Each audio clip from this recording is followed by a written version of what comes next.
Okay, it's recording now, so all this antics, I might keep some of it. I don't know. We'll find out. Okay. So, hey, welcome back to another episode where we're asking, am I crazy? And who I have with me today is two software engineers, and we're going to be diving into the topic of blacks in tech, or blacks in the relationship to technology. As we know, being black in Silicon Valley can be quite lonely. Proof is in the numbers when blacks make up only 5% of the workforce, when the majority of the tech workers are white or Asian men. In fact, only around 1% of the tech employees in the Bay Area are black. Local historian and diversity advocate John William Templeton told the New York Times. So not seeing people who look like you can very quickly seem like a lonely place. Has society given Silicon Valley a pass on diversity because there are so many Asian and East Indians in the sector? Telling itself, we have so many Asians and East Indians, well, that's diversity, so it's not an issue. Or is it that blacks are just not into tech careers? If so, why not? Or what roadblocks do African Americans face when it comes to their relationship with computer science and technology? We'll be tackling that and more in today's episode in an effort to find out, am I crazy? All right, so with that said, welcome William and Lauren. They are software engineers here in the Bay Area, and they have a few things they want to share. And quite honestly, I'm looking forward to be enlightened. So feel free, introduce yourself. All right, so hello everyone. My name is William. I'm a software engineer, Livermore National Laboratory. So I'm not a Bay Area native. I grew up in Mississippi, rural Mississippi. So but I've been out here for about 5 years. Been software engineer the entire time. So I have a. Were you a software engineer in the South too, or just here primarily? Oh no, I moved here as soon as I finished college. So I went undergrad and graduate school at Mississippi State University. So as soon as I graduated, I moved out here and began my career out here. So ever since you've been in the Bay, you've been involved in tech and everything. That's correct. So beautiful. And despite his Barry White familiar sounding voice, he is an African American. Don't worry, you're not racist. It's real. Okay. All right. And who else do we have? We have this beautiful young lady with us today. Hi, I'm Lauren. I'm a software engineer at Unity Technologies. I've been working in the industry since about 2012. Went to school for computer science as well at University of Pennsylvania. Beautiful. And I spent some time at Apple and Google before I was at Unity, mostly doing mobile apps. Awesome. Were you doing it before school? Were you involved with tech or? Yeah, so I majored in computer science, and I started learning how to do mobile apps when I was maybe a junior. And it kind of took off after that. I ended up doing an internship at Apple after my senior year, and then came back for a master's, and then went from there into more mobile contracting and work like that. What influenced you before your college choice and your career choice? So video games. Oh, really? That was the thing that, so Lauren and I, know each other pretty well. I think that's kind of what both led us to it. But just me personally, as I mentioned, I grew up in rural Mississippi. I grew up in a town of about 500 people. So, I remember as a child getting the NES, playing like Duck Hunt. Oh, yeah. Like so, yeah. As I kind of got older, moved to Sega Genesis, moved to PlayStation, I was always curious how those games were made because I really enjoyed playing them. So someone's, just offhand told me about programming, and I was always interested. And then my dad ended up buying me a computer for my 14th birthday, and even still, I'm in the South, right? So we still just had like dial up and stuff like that. So the internet is not, it wasn't. Yeah, it's not like Comcast didn't hit your neighborhood yet. No. So I was on one of those places where I'm on the internet. Mom was like, "Get off the computer! I got to make a phone call," and that type of thing. So. So even though I had, a computer and stuff like that, I didn't know about how to go about learning the program. So I had like one teacher in high school who at least had some computer literacy. So I learned how to do a little bit of HTML in high school, but I didn't really learn how to code until I got to college. But I knew ever since I was 14, that's what I wanted to do. Gotcha. It's just, I really didn't have the resource. It's not like, where I grew up, I couldn't just go down the street and say, hey. There was no sign saying go this way. Exactly. And you'll be all right. Just keep going that direction. Right. And yourself, Lauren? I was in a very similar position. I was very interested in computer games specifically. So I remember my father bought a computer and put all the pieces down on the floor and said, "Don't touch this. I'll be right back." And the first thing I did was hook it all up and turn it on. Wow. While he was gone upstairs to get some water. I'll be right back.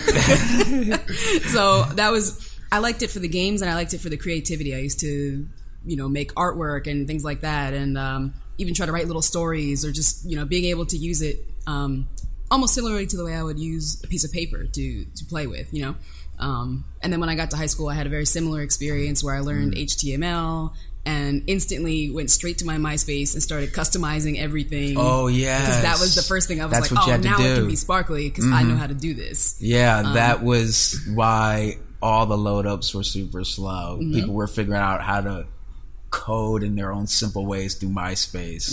Isn't that amazing? Yeah. And I saw someone, I think maybe put that on Twitter, that was a real missed opportunity with MySpace, is that could have created a whole different generation of coders. Totally. And somebody And potential employees in many ways. Yeah, absolutely. So just didn't know what we had at the time. Yeah. I guess you're absolutely right. And also make you appreciate what you have now, like good internet service. Because back then that was rough. It was like, it looks super dope, but it'll load up in about like 3 minutes. My profile page, And I'm not going to lie, I didn't even know what computer science was when I was in high school. Really? I had a teacher when I was in that HTML class. The teacher said, "Oh, you should really think about studying computer science." And I thought computer science meant that you work at Best Buy. Like, I really didn't know what that was. Wow. So there was there like at least a simple computer 101 class or typing? Because that was the first time I touched. I mean, my dad is... he was very much into computers, so we always had 2 or 3. We had the Ataris and all sorts of, back when there was like DOS. We had to do DOS to load up reboot your computer. So we had all Coleco, and we had everything you were mentioning, Will. So it's like we had that, but I know that was not the norm. You know what I mean? And in school, I remember specifically it was just typing class. Right, LLL, and all that jazz. So that was my first experience. But I didn't get good with the typing until like I had to like live off of it. It became mandatory, and then I figured out how to type. So were you engaged with technology even in high school compared to like Will's? Like, until college you really saw the avenue. Did you see that prior to college? So like I took the typing classes as well when I was younger. I learned that HTML when I was in high school. Wow. They did have a single programming class, but I didn't take it because, again, I didn't really know what it was. And I was like, well, I'd rather study physics or something. So I went off and did that. Wow. And it wasn't really until I got to college that I even had a concept of what computer science and programming was.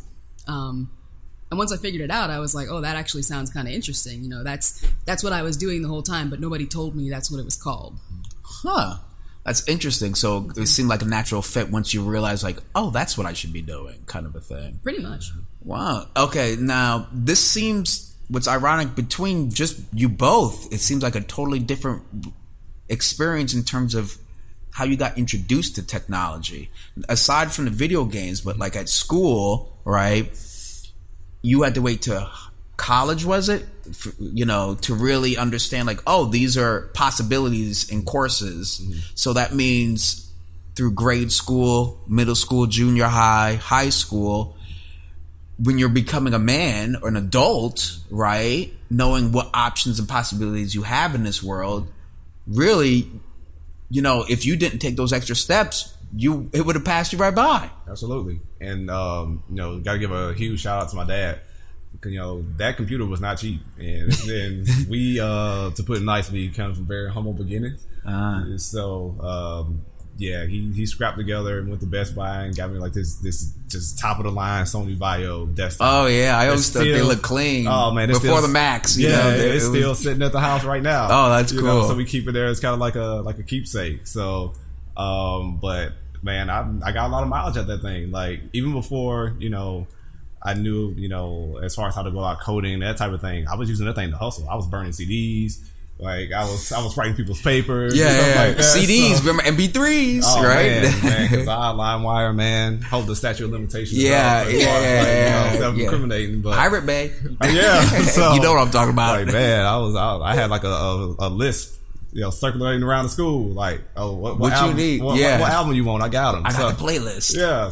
So Lauren, with but it sounds like you were introduced and engaging with technology way prior to college. Like it was just kind of your DNA, if you will, And so, how did that feel once you got to college? Like you've already you're like, oh, I get it. Like how was that for you? Yeah, I feel like I always knew what to do with technology, but it was more about being involved in the creation of technology that I really had no concept of. It was the kind of thing like being a bookbinder. When you're a kid, you know what a book is, you know how to read a book, but you never really stop to think like who put this book together and put it on the shelf. That's something that you don't, being a publisher, things like that, you don't really think about that. And so I knew how to use technology. I was familiar with it. I liked it, but actually working on it and improving it was never something that was in my mind. And there's actually a funny anecdote that I like to tell people, which is when I was in high school, that teacher that encouraged me to become a computer science major, she said, well, if you study computer science, maybe you could work at Google one day. And I was like, that's a website. Like, you can't work in a website. Like, that doesn't make any sense. And so I should call her. That sounds like a meme. I should call her up and tell her, like, I actually ended up working at the website. Like, you should totally do that. Yeah. Yeah, that's awesome. That's irony if I ever heard of it. I want to now share some fun facts with our audience. First is, and then I want to hear your opinions about it too. So first fun fact, a 2016 report from Google found that Black and Hispanic students were 1.5 and 1.7 times more likely to have an interest in learning CS, computer science. And while the nation has overall increased the number of CS courses offerings in K through 12 education, Black and Hispanic students are less likely to have access to those resources. This is from Blanca Myers' article she wrote in Wired magazine. So I'm not like pulling things out of my hat.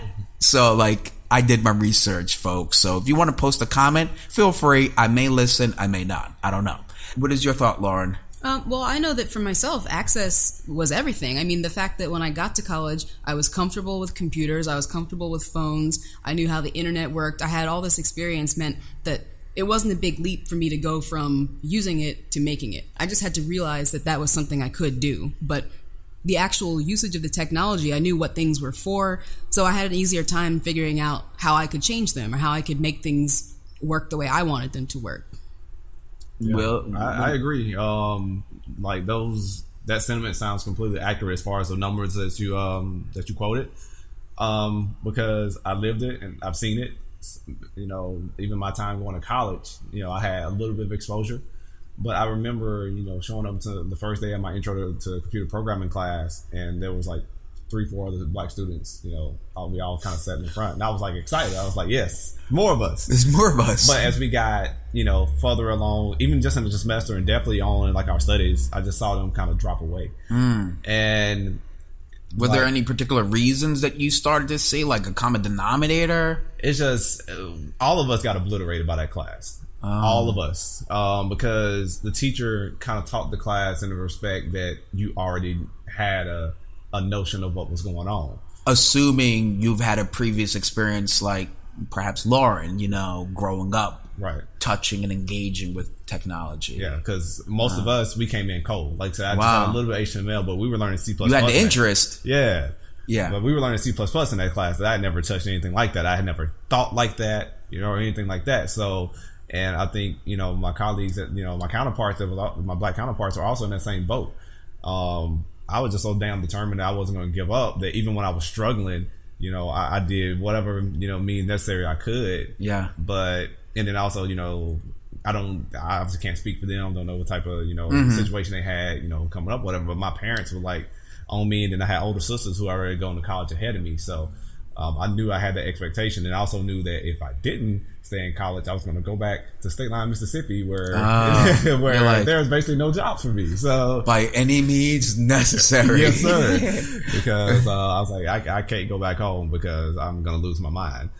And that's interesting. And I feel like and I can speak on my own experience, like Jay-Z said in his book, desperation breeds a hustler. And unfortunately, we as African Americans are always in the mode of desperation. Our backs are always against the wall in many aspects. Even when you have